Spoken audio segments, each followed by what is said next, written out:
On October 2nd, 2024, a YouTuber named Soy, Seth uploaded a video that stood out from his usual calm and adventurous content. His channel, known for off-grid van life and quiet solo camping trips, suddenly took a darker turn that night. He had chosen to spend the night near a place steeped in unsettling legends. Tower 12, an abandoned coastal watchtower, hidden deep within Cape Henlopen State Park, once built during wartime. The tower had long since decayed, its concrete walls stained by salt and time.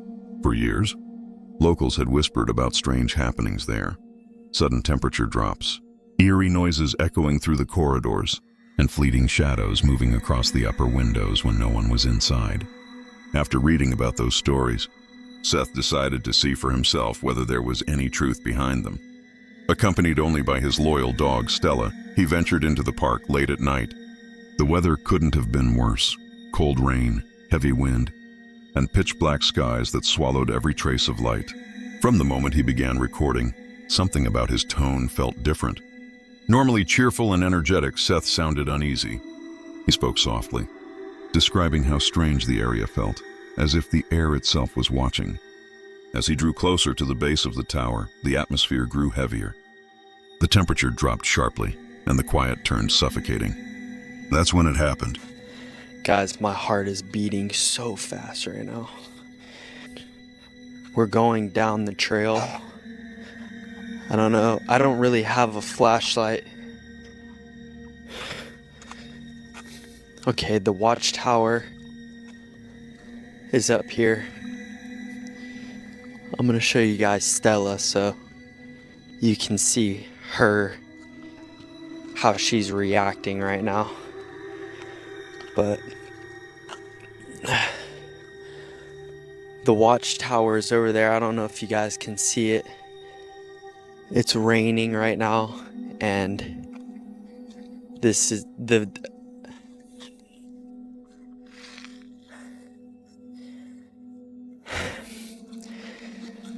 I'm not gonna lie, like, I definitely feel like a very dark energy around here. Hell nah, bro. The energy around this just does not feel right. Alright, guys. I gotta get out of here.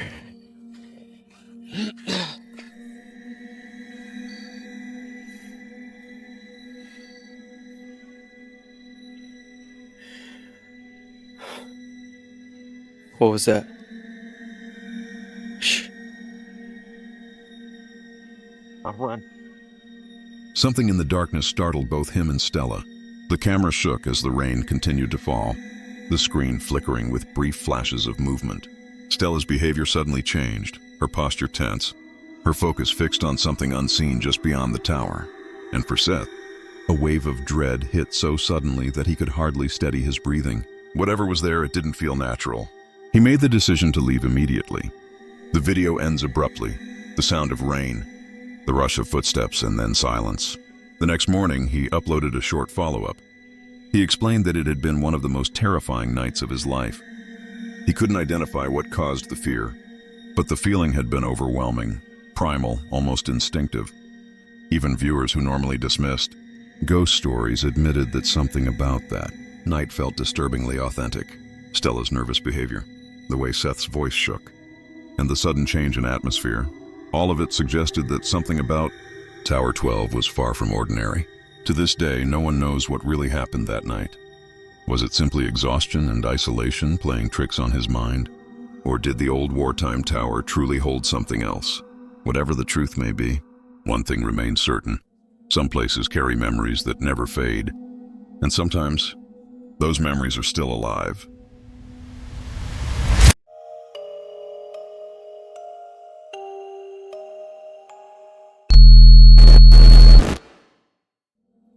For the man behind Creepy Outdoors, the forest isn't just scenery, it's an opponent. His channel documents the quiet tension of true isolation, nights spent alone in places few people would ever dare to camp. What draws his audience in isn't the survival techniques or the camping gear. It's how unnervingly calm he remains when surrounded by endless darkness. He often says that panic is the wilderness's most dangerous predator. Out here you survive by silencing your imagination, by believing in logic when every instinct tells you something is watching. On one particular trip, he journeyed deep into the Canadian wilderness, a remote stretch of land where even a single snapped branch carries meaning. The air was thick with damp pine and mist, and silence pressed in from every direction.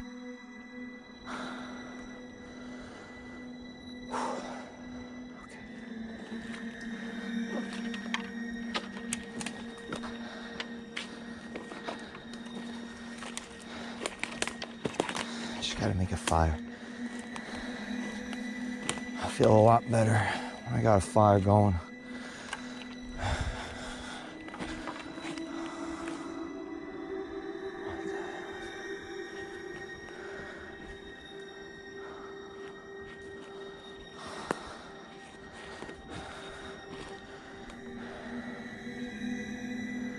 This is a decent spot. I'm gonna go gather some wood. I'm gonna make a little fire, have a nice beer. I heard something cracking in the woods. Now, if you live in Canada, when you hear something cracking, a branch cracking, it doesn't usually mean a small animal. It's usually a deer, a bear, anything of that sort. So it should never be taken lightly when you hear a branch breaking. All right, I'm gonna gather some wood. I'll see you guys then. After hours of hiking through mud and fading light, he found a small clearing near a narrow creek, dry, secluded, and defensible, the kind of place that feels safe until the sun disappears. He began setting up camp, collecting birch bark and kindling, his movements calm and deliberate. As night crept in, the forest grew heavy and still. Then, a sharp crack echoed through the darkness. He froze. What? Hello? What the f is going on?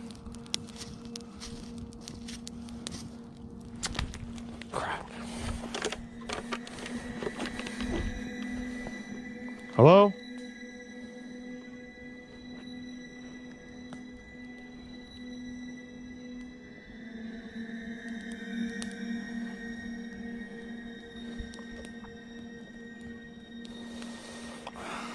I better get some more branches.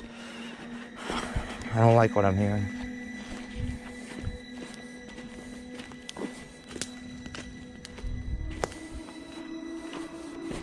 The bigger my fire, if there's a deer or something or a bear around, the fire should scare it.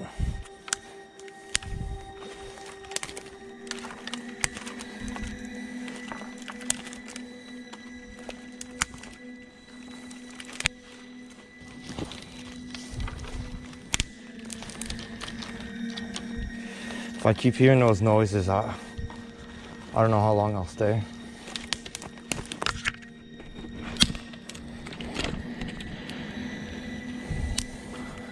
If you're not used to the forest, like I said earlier in the video, when you hear a branch cracking in the woods, it means it's something heavy. In a forest this quiet, branches don't snap on their own. It was a signal. Something heavy, deliberate, and close. For a long moment, nothing moved. The woods seemed to listen back, holding their breath with him. He focused on the fire, forcing his thoughts into order, reminding himself to stay rational. The small flame flickered to life, its glow a fragile heartbeat in the dark. But peace didn't last. Another sound followed, closer this time. Then the faint rhythm of movement, slow and deliberate, weaving through the underbrush. The fire hissed as he added more wood, the sparks scattering like fireflies into the night. Every instinct told him to believe it was just an animal, maybe a deer drawn to the light. But deep down, something felt wrong. The presence around him wasn't curious, it was aware. The noises grew rhythmic, almost purposeful. The wilderness, once indifferent, now felt hostile. He kept his composure for the camera, explaining how fear can twist your thoughts, How the moment you let your imagination take control, you lose your judgment. But his voice betrayed something else, the quiet tremor of unease he couldn't hide. You know, a lot of people ask me in the comments how can I manage to stay calm while you're out in the woods? And I spoke about it a bit without going too much in details, but it's really important to shut down the imagination. You have to focus on what's in front of you. You know, earlier we heard some branches cracking. You always got to think the best case scenario. Sure, worst case will make you prepare. But when you always think the worst case scenario, that's when you start freaking out. You start acting stupid. You're not yourself when you're scared and acting stupid.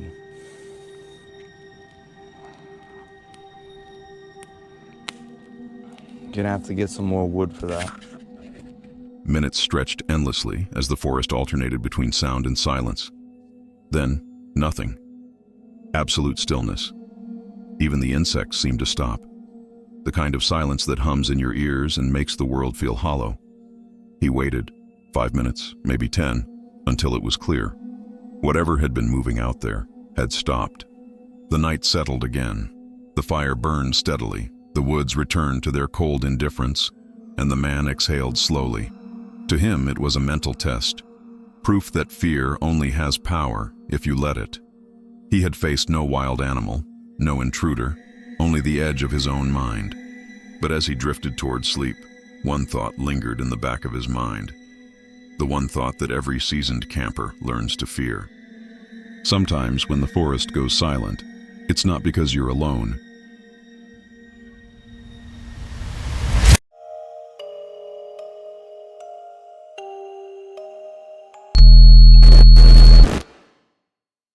A small outdoor channel from Belgium once uploaded what seemed like another peaceful camping video.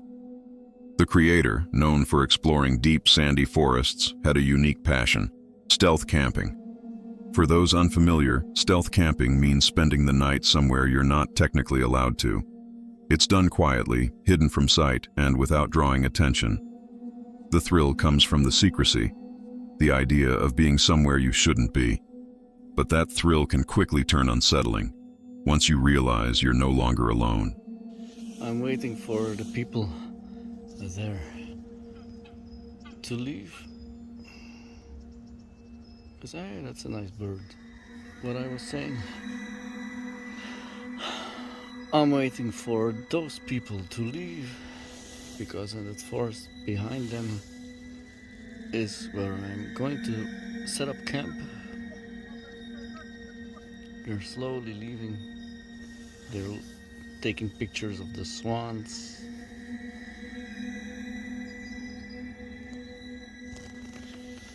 Oh, guys, there is my spot. There, these bushes. The people are gone, so I can enter.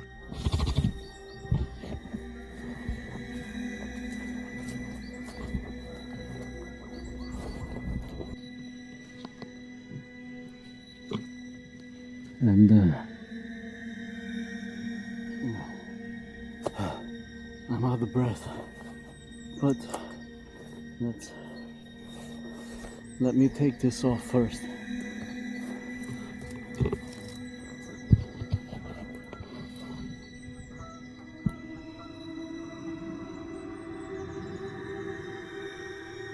On this trip, the creator decided to push his luck further than usual.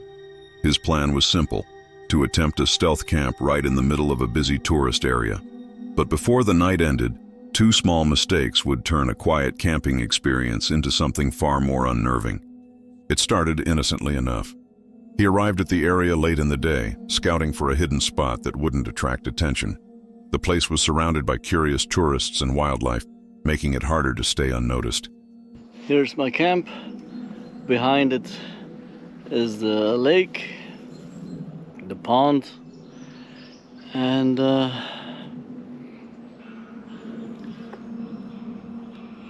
there are lots of geese, plenty of geese. So I told you, here in this bush where I am now,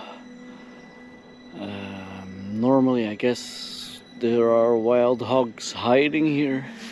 Not at this moment. I think they're still asleep somewhere, but it's about time for them to wake up. I'm glad I didn't pick this spot to sleep. I picked this spot to sleep, and we will see what happens in the night. Let's go for a small walk. See if you can see my camp from the other side, the side of the lake. And maybe we'll see some wildlife. We'll see. Let's go. See here, right in front of my camp. I will show you. Here is camp. And right in front of camp, you see traces of wild pigs eating. So maybe I can catch some on camera.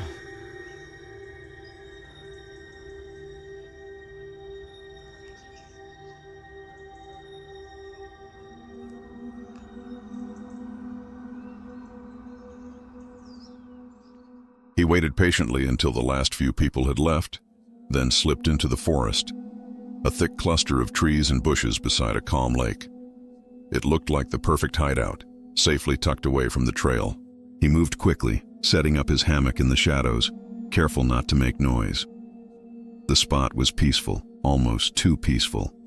Beyond the bushes, traces of wild animals could be seen in the soft soil, and the distant sound of birds echoed across the water. Everything seemed calm, even serene. But that calm wouldn't last. After setting up camp, he began preparing to cook, and that's where things went wrong. In an attempt to make food, he lit a small fire, a tiny decision that would end the night for him. That thin column of smoke rising into the air might have looked harmless, but in a tourist area, it was as good as a signal flare. Someone had seen it. As time passed, the forest grew darker, quieter, heavier. Then, far off through the trees, a faint light began to appear. At first, it looked like a reflection, maybe a flashlight, maybe just passing headlights. But the glow grew brighter, steadier, and it was moving closer.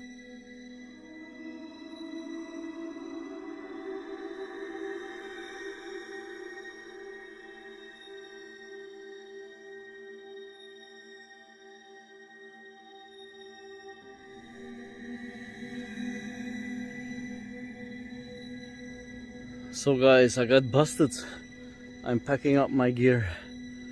I'm out of here. I have to go to the office. These foresters, they have an own office here at the domain. And they took my passport, they took 2 cameras. And we will see if what will be the verdict, I don't know. But I don't have much time. I have to pack and I have to walk all the way to my car that I parked further away, and I have to drive to their office and all this stuff. So guys, I'm packing in the dark. What a boon adventure this is. Completely boring. Leave no trace except big tickets. We will see what the future will bring. So guys, this is it. I'm off to the office. I hope I still have my Camp Like a Boon hat. I can't find it anywhere, so I hope I didn't lose it. But let's go to the forester's office, get back my ID and my cameras. Moments later, he realized what it was. A car approaching deep into the woods. Police headlights. They weren't patrolling randomly. They were looking for him. Within minutes, his stealth camp was over. He was found, questioned, and escorted out. His identification and filming equipment were taken for verification. No cameras were allowed inside the station, but it was clear from his tone afterward that the situation had been serious. He got lucky. Only a warning this time.